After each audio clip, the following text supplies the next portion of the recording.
안녕하세요. 지혜의 샘에 오신 여러분을 진심으로 환영합니다.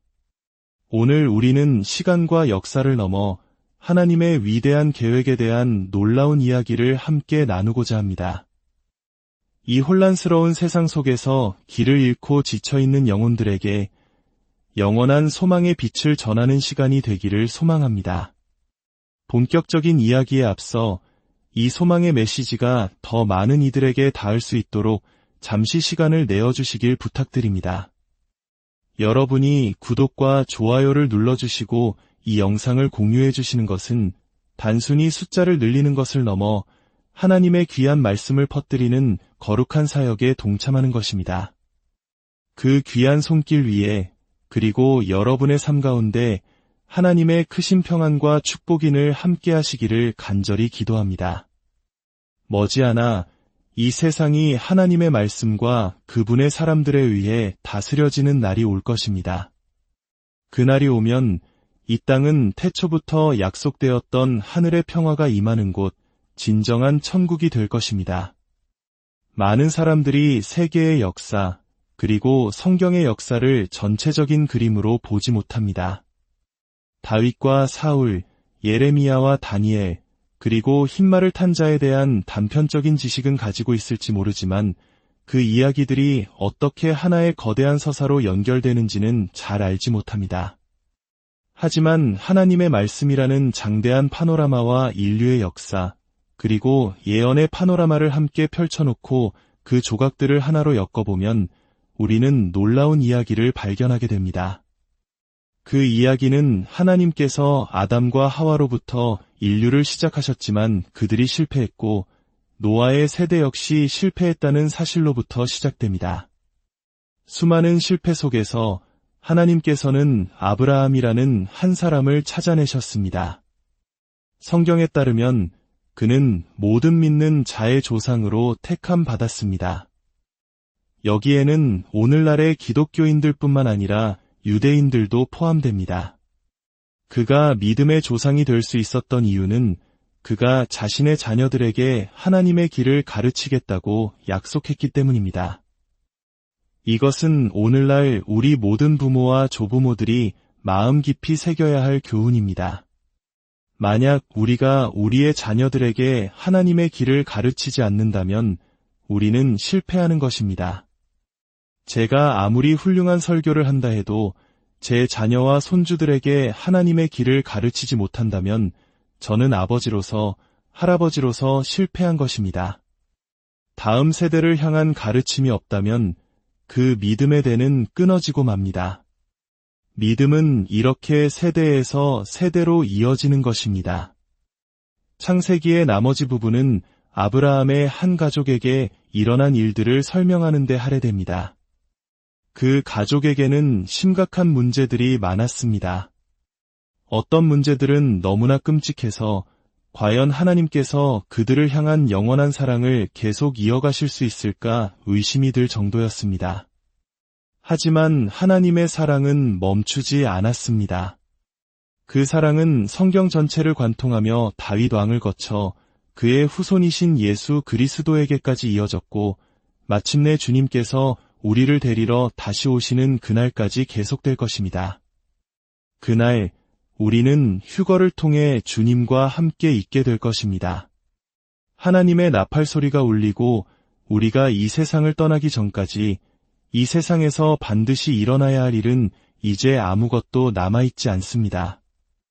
단 하나도 없습니다. 지금 이 방송이 끝나기 전에도 우리는 홀연히 사라질 수 있습니다. 성경의 어떤 예언도 더 이상 우리를 이 땅에 붙잡아 두지 않기 때문입니다. 여기서 많은 분들이 혼동하는 중요한 개념이 있습니다. 바로 휴거와 예수님의 재림입니다. 많은 사람들이 이 둘을 같은 사건으로 생각하지만 이것은 명백히 다른 두 개의 사건입니다. 이것은 저 개인의 주장이 아닙니다. 다니엘, 에스겔, 그리고 예수님 자신과 성령님께서 성경을 통해 명확히 구분하여 알려주신 진리입니다. 그렇다면 휴거와 재림은 어떻게 다를까요? 제가 명확하게 설명해 드리겠습니다. 첫째, 교회의 휴거는 예수님께서 그의 교회를 위해 오시는 사건입니다. 둘째, 예수님의 재림은 예수님께서 그의 교회와 함께 오시는 사건입니다. 이 차이를 기억하십시오. 휴거 때 예수님께서는 하늘의 구름 가운데 나타나십니다. 그분은 땅으로 내려오지 않으십니다. 대신 우리가 공중으로 올라가 그분을 만나게 됩니다. 성경은 그리스도 안에서 죽은 자들이 먼저 일어나고 우리 살아남은 자들도 그들과 함께 구름 속으로 끌어올려 공중에서 주를 영접하게 하시리니 라고 말씀합니다. 우리는 그곳에서 주님을 만나 하늘로 가게 됩니다. 하늘에 도착한 우리에게 가장 먼저 일어나는 일은 그리스도의 심판대 앞에 서는 것입니다. 바울은 우리가 다 반드시 그리스도의 심판대 앞에 나타나리니 이는 각각 선악간에 그 몸으로 행한 것을 따라 받으려 함이라고 말했습니다. 이 심판은 우리가 천국에 갈 것인지 아닌지를 결정하는 심판이 아닙니다. 우리는 이미 구원받아 천국에 있습니다. 이 심판은 우리가 이 땅에서 어떻게 살았는지, 하나님을 위해 무엇을 했고 또 무엇을 하지 못했는지에 대해 하나님께 보고하는 자리입니다. 하나님께서 주신 기회를 사용하지 못해 우리가 될 수 있었던 모습과 실제 모습 사이의 간극에 대해 평가받는 것입니다. 우리의 모든 행적은 불로써 시험을 받게 될 것입니다. 그리고 이 땅에서의 삶을 기반으로 하늘에서 받을 상급이 결정될 것입니다. 성경은 우리가 받을 수 있는 5가지 종류의 면류관에 대해 이야기합니다. 우리는 또한 흰옷을 입고 주님께서 예비하신 저택을 받게 될 것입니다. 우리는 7년이라는 기간 동안 하늘에 머물게 됩니다. 그리고 그곳에서는 어린 양의 혼인 잔치가 열릴 것입니다. 우리가 이렇게 하늘에서 기쁨의 잔치를 벌이는 7년 동안 이 땅에서는 끔찍한 일들이 벌어집니다. 바로 적그리스도가 나타나는 것입니다. 그는 10명의 지도자로 구성된 세계 정부를 세우고 전 지구적인 독재자가 될 것입니다. 모든 상업 거래는 기록될 것이며 그의 허락 없이는 아무것도 할 수 없게 됩니다. 그는 처음에는 이스라엘과 7년간의 평화 조약을 맺지만 3년 반 만에 그 조약을 깨뜨릴 것입니다. 이 7년의 기간, 즉 7년 대환난 동안 이 땅에는 7인, 7나팔, 7대접의 재앙이 쏟아집니다. 총 21가지의 초자연적인 심판이 이 땅을 휩쓸 것입니다. 그중 한 재앙만 해도 천사들이 풀려나 단 하루 만에 지구 인구의 3분의 1을 멸망시키는 끔찍한 일이 포함됩니다. 이 땅에서 벌어질 일들은 그야말로 지상 지옥이 될 것입니다. 그러나 우리 그리스도의 신부인 교회는 그 시간 동안 안전한 하늘에 있을 것입니다. 우리가 그 끔찍한 환난을 통과해야 한다고 가르치는 사람들이 있지만 그것은 성경을 오해한 것입니다. 예수님은 우리의 복된 소망이십니다. 예수님을 사랑한다는 것을 증명하기 위해 7년간의 지옥을 견뎌야 한다는 것에는 아무런 소망이 없습니다. 주님은 우리를 그 혼돈으로부터 지켜주시기 위해 하늘로 데려가실 것입니다. 그리고 7년이 끝나는 날 예수 그리스도께서 이 땅에 재림하십니다. 그분은 혼자 오시는 것이 아닙니다. 구약의 모든 성도들, 신약의 모든 성도들, 즉 하늘에 있던 우리 모두와 하나님의 모든 천사들과 함께 이 땅으로 돌아오실 것입니다. 그때 아마겟돈 전쟁에서 예루살렘을 대적하던 모든 악의 세력은 파멸될 것입니다. 그리고 이어서 만국에 대한 심판이 있을 것입니다. 마태복음 25장에 나오는 양과 염소의 심판이라고도 불리는 이 심판의 기준은 단 하나입니다. 너희가 유대 민족, 나의 형제들에게 어떻게 행하였느냐? 입니다. 예수님께서 말씀하셨습니다. 내가 줄일 때에 너희가 먹을 것을 주지 아니하였고 목마를 때에 마시게 하지 아니하였고 나그네 되었을 때에 영접하지 아니하였고 헐벗었을 때에 옷 입히지 아니하였고 병들었을 때와 옥에 갇혔을 때에 돌보지 아니하였느니라. 사람들이 주여 우리가 어느 때에 주께서 그러하신 것을 보고 공양하지 아니하더이까? 라고 묻자 주님은 이렇게 대답하십니다. 지극히 작은 자 하나에게 하지 아니한 것이 곧 내게 하지 아니한 것이니라. 여기서 내 형제들, 지극히 작은 자는 바로 유대인들을 가리키는 것입니다. 이 모든 심판이 끝나면 하나님께서는 이 땅의 모든 나라와 주, 모든 도시에 의로운 지도자들을 세우실 것입니다. 내가 나와 함께 고난을 받았으니 너도 나와 함께 다스릴 것이다. 라고 하신 약속이 성취되는 순간입니다. 영원한 왕국이 세워지면 이 행성의 모든 곳은 예수 그리스도와 하나님의 말씀, 그리고 의로운 사람들에 의해 주권적으로 다스려지게 될 것입니다. 그리고 마침내 하나님의 도성, 새 예루살렘이 하늘에서부터 내려와 기존의 예루살렘시 위에 자리 잡을 것입니다. 그 크기는 가로, 세로, 높이가 각각 1500마일, 즉 약 2400km에 달하는 어마어마한 규모가 될 것입니다. 상상하기 어려운 크기지만 이것은 예언자들이 기록한 분명한 약속입니다. 그곳에서 예수님께서 친히 이 땅을 다스리실 것입니다. 이것은 신이 직접 통치하는 신정 왕조입니다.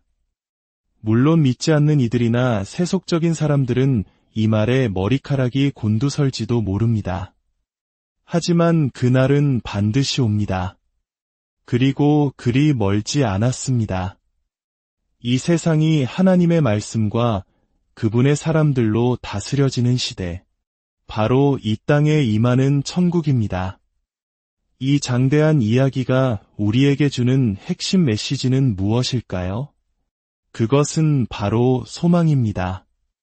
우리가 지금 겪고 있는 이 모든 혼란 속에서도 하나님께서 이 모든 상황을 그분의 손안에 꽉 쥐고 계시다는 것입니다.